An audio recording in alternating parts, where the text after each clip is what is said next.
হাই বন্ধুসকল, আজি মই আনন্দৰাম বৰুৱা একাডেমীৰ প্ৰকাশনৰ যিটো পাঠ্যপুথি তাৰে অষ্টম শ্ৰেণীৰ গণিত বিষয়ৰ আমাৰ 10 নম্বৰ যিটো অধ্যায় আছে চতুৰ্ভুজ অংকন, এই 10 নম্বৰ চেপ্টাৰটোৰ পৰা আমি অনুশীলনী 10.1 যিটো আছে সেই অনুশীলনীৰ পৰা 13 নম্বৰ প্ৰশ্নটো এই ভিডিঅ'ত আলোচনা কৰিম বা সমাধান কৰিম। চতুৰ্ভুজ অংকন কৰি আমি দেখুৱাম। যদি ভিডিঅ'টো চাই ভাল লাগে প্লিজ চেনেলটো ছাবস্ক্ৰাইব কৰি দিব, লাইক কৰিব, শ্বেয়াৰ কৰিব।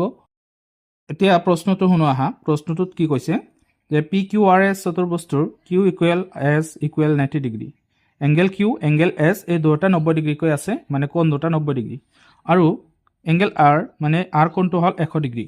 পি কিউ বাহুটো হ'ল কিমান 5.5 চেণ্টিমিটাৰ আৰু পি এছ বাহুটোৰ মাপ আছে কিমান 6 চেণ্টিমিটাৰ। তেন্তে চতুৰ্ভুজটো অংকন কৰা। এতিয়া আহা চতুৰ্ভুজটো কেনেকৈ অংকন কৰিব লাগে সেই ধাপবোৰ আমি চাওঁ।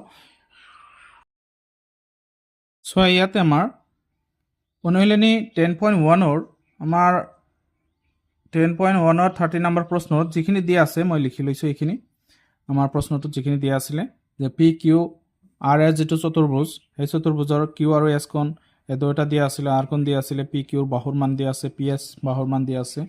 এতিয়া ইয়াতে আমাক প্ৰশ্ন কৰিছে যে এই চতুৰ্ভুজটো অংকন কৰা, লগতে ইয়াতে এটা কোণ নাই, দুটা কোণৰ মাপ, তিনিটা কোণৰ মাপ আছে 1 2 3।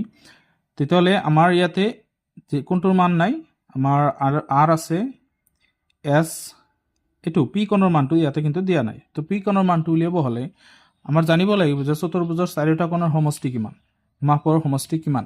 তো চাৰিটা কোণৰ মাপৰ সমষ্টি কিন্তু কিমান হয় 360 ডিগ্ৰী। তেতিয়াহ'লে এংগেল পি যদি আমি উলিয়াব যাওঁ তেতিয়া 360ৰ পৰা আমাৰ কি কৰিব লাগিব, বাকী তিনিটাৰ মান আমাৰ বাদ দিব লাগিব।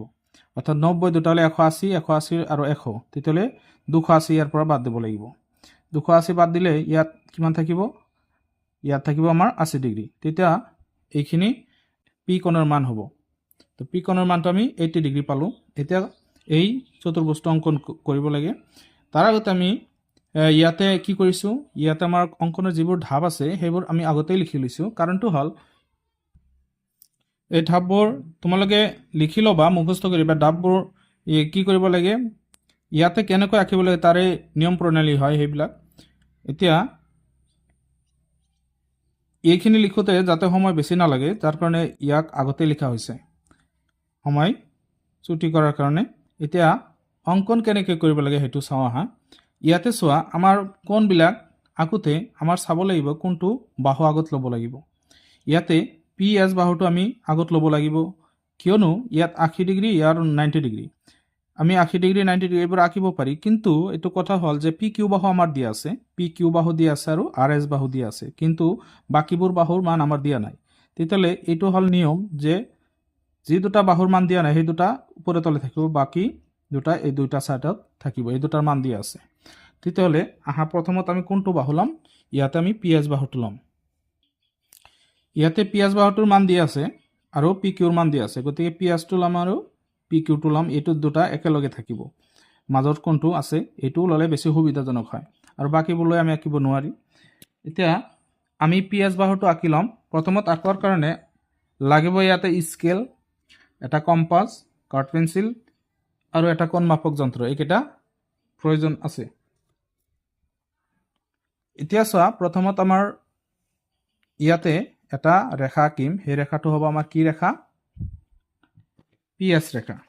তো স্কেল লৈছোঁ, পি এছ ৰেখাটো কিমান আছে 6 চেণ্টিমিটাৰ।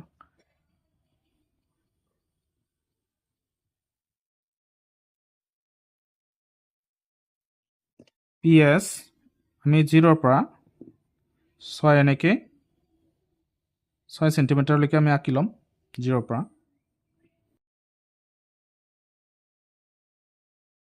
6 হ'ল। আৰু এইটো নামাকৰণ কৰিব লাগিব পি এছ। পি এছ এইটো কিমান হ'ল 6 চেণ্টিমিটাৰ, 6 চেণ্টিমিটাৰ। এতিয়া কি কৰিব লাগিব, এছ বিন্দুত এটা, এছ যিটো বিন্দু আছে, এছ বিন্দুত এটা 90 ডিগ্ৰী কোণ আঁকিব লাগিব। তাৰ কাৰণে কম্পাছটো ল'ব লাগিব। কম্পাছটো যিকোনো ব্যাসাৰ্ধ ল'লে হ'লে এই আমাৰ কম্পাছটো এনেকৈ মেলি ল'ব লাগিব। সৰুকৈ ল'লেও হ'ব, ডাঙৰকৈ ল'লেও হ'ব। ডাঙৰকৈ ল'লে অলপ ঠাইটো বেছি লাগিব। এতিয়া চোৱা, এইটো ইয়াতে তুমি কম্পাছটোৰ এটা মোৰ এনেকৈ ৰাখিবা। এটা মোৰ এনেকৈ ৰাখিবা তাৰপিছত কি কৰিব লাগিব এটা এনেকৈ বৃত্তচাপ এনেকৈ ল'ব লাগিব তাৰপিছত এইটো বিন্দুৰ পৰা ইয়াতে কাটিব লাগিব আকৌ আমি এইটো বিন্দুৰ পৰা ইয়াতে কাটি দিম কাটাৰ পিছত এতিয়া চোৱা এই দুটা বিন্দুৰ পৰা আমি ওপৰৰ ফালে এনেকৈ দুটা বৃত্তচাপ লৈ হেতুক কাটি দিম এই দুটা বিন্দুৰ পৰা যেটো বিন্দুত কাটিলে চোৱা এই বিন্দুটোৰ মাজেৰে আমি স্কেল পাত ধৰি এনে স্কেল পাত এনেকৈ ধৰি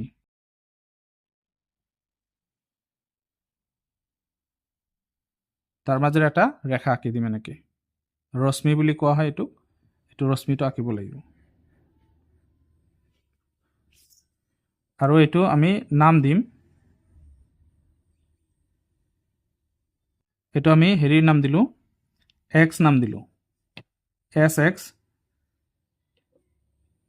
x এইটো sx ৰশ্মি তাৰপিছত এইটো বিন্দুত আমাৰ 80 ডিগ্ৰী কোণ আঁকিব লাগে অৰ্থাৎ 80 ডিগ্ৰী কোণ আঁকিব লাগে তাৰ কাৰণে কম্পাছটো মই অলপ চপাই লৈছো যাতে বেছি দূৰলৈকে নাযায় এনেকৈ এটা বৃত্তচাপ আঁকিবা তাৰপিছত ইয়াৰ পৰা ইয়াতে আৰু এটা বৃত্তচাপ আঁকিবা ইয়াতে য'ত কাটিলে এতিয়া কথাটো হ'ল যে এই স্কেল পাত এনেকৈ ধৰি চিধা কৰি তাৰপিছত ইয়াতে এই চাপটোক য'ত কাটে তাত কাটি ল'ব লাগিব এনেকৈ ডাইৰেক্ট গৈ এনেকৈ কাটি ল'ব লাগিব এতিয়া ইয়াৰ পৰা চোৱা ইয়াৰ পৰা আৰু ইয়াৰ পৰা এই দুটাৰ পৰা আমাৰ কোণ আঁকিব লাগিব তাৰ কাৰণে কম্পাছটো কিমানখিনি মেলি ল'ব লাগিব কম্পাছটো আমি ইয়ালৈকে মেলি ল'ম এনেকৈ তাৰপিছত ওপৰৰ ফালে দুটা বৃত্তচাপ ল'ম ইয়াৰ পৰা আৰু ইয়াৰ পৰা চোৱা এতিয়া যেটো বিন্দুত কাটিলে এই চাপ দুটাই ওপৰৰ চাপ দুটাই তাৰ মাজেৰে আমি এটা ৰশ্মি আঁকিম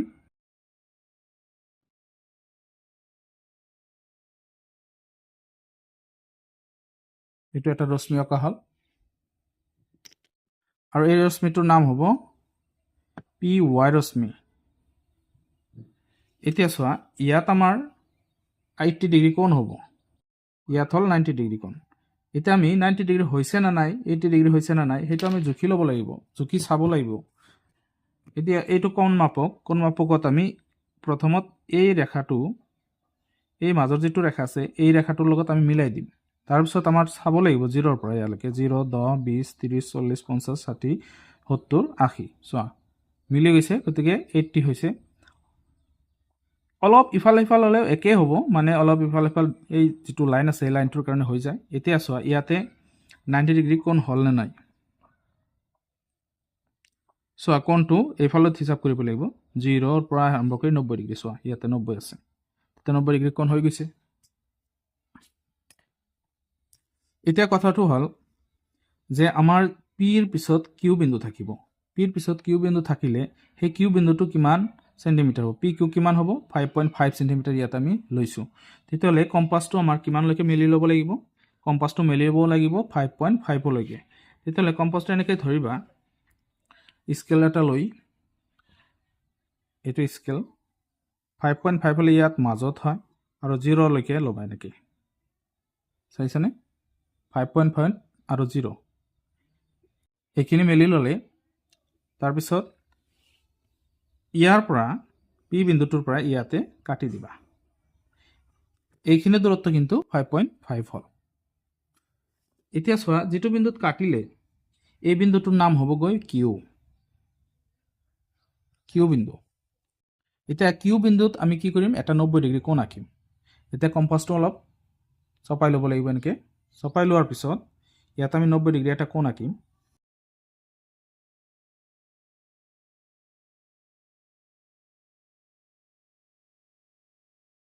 তো ইয়াতে এনেকৈ আমি 90 ডিগ্ৰী কোণ এটা আঁকিব লাগিব এনেকৈ লৈছো আমি লোৱাৰ পিছত ইয়াৰ পৰা এইফালে এনেকৈ কাটিবা তাৰপিছত ইয়াৰ পৰা ইয়াত কাটিবা তো এই দুটা বিন্দুৰ পৰা এইটো আৰু এইটো বিন্দুৰ পৰা এই ওপৰৰ ফালে এনেকৈ যাতে পৰস্পৰ কাটি যায় তেনেকৈ দুটা বৃত্তচাপ এনেকৈ আঁকি দিবা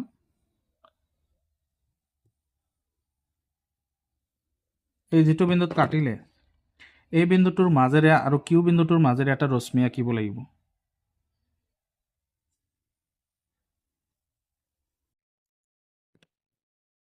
চোৱা এই বিন্দুটোৰ মাজেৰে আৰু এই কটা বিন্দুটোৰ মাজতে এটা ৰশ্মি হ'ব এই ৰশ্মিটোৰ নাম হ'ব কিউ জেড ৰশ্মি এতিয়া চোৱা ইয়াতে আমাৰ 90 ডিগ্ৰী কোণ হ'ল নে নাই এইটো চাই লওঁ কিউ বিন্দুটোত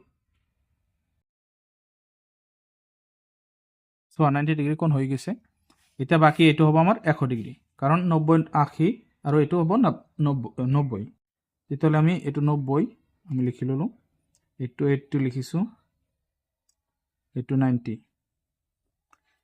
এইখিনি হৈ গ'ল এতিয়া কথা হ'ল আমাৰ এই ৰশ্মি জেড ৰশ্মি আৰু এক্স ৰশ্মি দুটো বিন্দুত কাটিলে এইটোৰ নাম দিম আমি আৰ বিন্দু এতিয়া চোৱা পি কিউ আৰ এছ এই চতুৰ্ভুজটো অঁকা হ'লনে ইয়াত কেনেকৈ আঁকিছো সেইটো লিখা হ'ল অংকনৰ ধাপবোৰ যে পি এছ আমি কি লৈছিলো 6 সেন্টিমিটাৰ দৈৰ্ঘ্যৰ এটি ৰেখাখণ্ড অঁকা হ'ল মানে আঁকিছো এছ বিন্দুত যেটো এছ বিন্দু আছে তাতে 90 ডিগ্ৰী কোণ এটা আঁকিছো যাক পি এছ এক্স বুলি কোৱা হয় পি এছ এক্স আৰু পি বিন্দুত 80 ডিগ্ৰী কোণ এটা আঁকিছো তাৰপিছত চোৱা পি ওয়াই ৰশ্মিৰ পৰা যেটো পি ওয়াই ৰশ্মি তাৰ পৰা আমি 5.5 সেন্টিমিটাৰ ইয়াতে কাটি লৈছো 5.5 সেন্টিমিটাৰ এই বাহুটোৰ মান তাৰপিছত কিউ বিন্দুত আমি 90 ডিগ্ৰী কোণ আঁকিছো যাক পি কিউ আৰ অঁকা হল কৈছে পি কিউ আৰ মানে পি কিউ জেড বুলিও ক'ব পাৰি আৰু কিউ জেড ৰশ্মিয়ে এছ এক্স চোৱা কিউ জেড ৰশ্মিয়ে এছ এক্স ৰশ্মিৰ আৰ বিন্দুত কাটিছে গতিকে পি কিউ আৰ এছ আঁকিবলগীয়া চতুৰ্ভুজ আমাৰ পি কিউ আৰ এছ এইটো এটা চতুৰ্ভুজ হৈ গৈছে এইটো আমাৰ আঁকিবলগীয়া চতুৰ্ভুজ আছিলে তো এইখিনি আছিল আমাৰ 13 নম্বৰ প্ৰশ্নটোৰ সমাধান ভিডিওটো ইমানতে সামৰিছো যদি ভিডিওটো চাই ভাল লাগে প্লিজ চেনেলটো সাবস্ক্ৰাইব কৰি দিব আৰু লাইক কৰিব কমেন্ট কৰিব নুবুজিলে কমেন্ট কৰি দিব আজিলৈকে ইমানতে সামৰিছো ধন্যবাদ